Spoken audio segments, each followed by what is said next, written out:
Bonsoir à tous, voici l'analyse technique du CAC 40 pour le 21 décembre.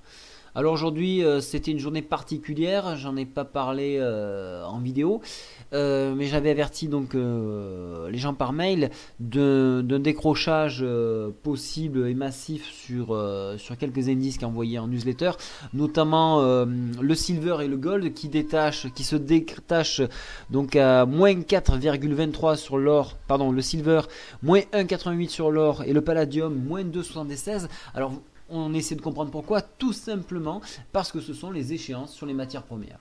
Donc il se pourrait demain, lors des 4 sorcières, donc l'échéance trimestrielle, de retrouver quelque chose d'assez similaire sur les indices, donc soyez très très très prudents. Avant d'attaquer les graphes, on va commencer de parler du calendrier économique. Pour demain, intéressant, 8h, le climat de consommateur, du consommateur allemand.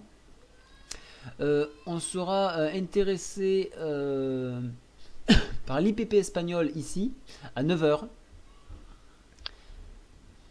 On poursuivra la journée sur les comptes courants de Grande-Bretagne. Alors théoriquement, ça devrait être catastrophique.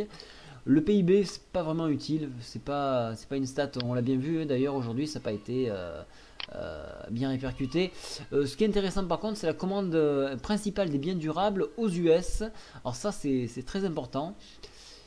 Il y a d'autres statistiques aux dépenses personnelles, pas forcément. Voilà. La Fed de Chicago, alors ça c'est important. Donc on aura un œil dessus à 14h30. Donc les statistiques tombent en même temps, donc c'est parfait. Et là aussi la Fed du Kansas City à 17h, très important. Mais le plus important, notez bien l'heure, 16h, les échéances trimestrielles, les 4 sorcières, soyez très vigilants.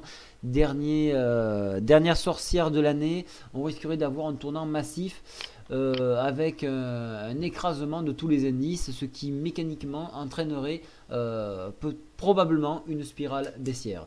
Alors attention. Ici, donc, on voit qu'on est venu tester donc la MM7 une nouvelle fois. Vous me direz en passant sous l'article, vous avez la possibilité de commenter, savoir si la vidéo est de meilleure qualité sous ce format-là. Donc, on s'est appuyé une nouvelle fois sur MM7. Donc, ça fait 1, 2, 3, 4 fois que nous testons la MM7. Donc, il se pourrait qu'une 5e fois soit fatidique et un enfoncement de la MM7.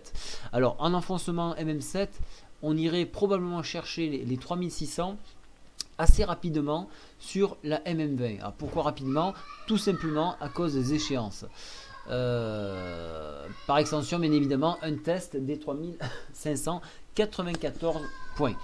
Pour les haussiers, et ceux qui veulent rester dans la mouvance donc haussière, donc on peut continuer et venir chercher les 3696, mais vraiment c'est la dernière des dernières. Voilà.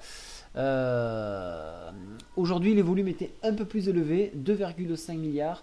On a pu noter sur la parité euro-dollar que les bears étaient à 70% à la baisse, donc soyez très méfiants. Au niveau des indicateurs, on peut remarquer la MACD qui s'écrase une nouvelle fois, toujours ces histogrammes descendants, donc attention, les gens quittent le navire, pour ne pas dire les rats, faites très attention, c'est toujours haussier, mais de plus en plus incertain. Au niveau du stochastique, c'est reparti à la hausse, nous sommes en surachat, mais faites attention, on est sur des plus hauts. Au niveau du force index, les bulles lâchent prise et ne passent pas cette oblique tracée ici. Donc attention demain, les gens s'en méfient. Ça sera donc le gros tournant probable de l'année. On peut dévisser très rapidement. Je vous mets en garde, vous n'aurez pas le temps de réagir à 16h si toutefois ça commence à partir. Voilà, donc soyez très très très prudents. Bonne soirée à tous, je vous envoie par mail la situation. Au revoir.